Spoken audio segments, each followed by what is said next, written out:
Well, there are lots of crises facing the American people, starting, of course, with inflation, the economy, energy prices, the southern border.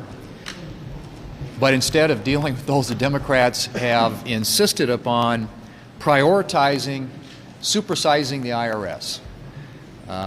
Only in Washington, D.C. would an agency that has mishandled sensitive information, has an abysmal record when it comes to customer service, and a track record, I might add, of targeting taxpayers, be given enough resources to literally double in size and add 87,000 new employees. During the tax year 2021, the IRS answered just 11% of the calls that it received in their office, meaning that 250 million calls went unanswered. In the past 2 years alone, the IRS has inadvertently posted confidential information from 120,000 taxpayers and destroyed 30 million unprocessed tax documents. Despite this track record, the Democrats recently passed $80 billion for the IRS, that doesn't include any accountability for how that $80 billion is going to be used, and only 4% of it was actually allocated to improving taxpayer services.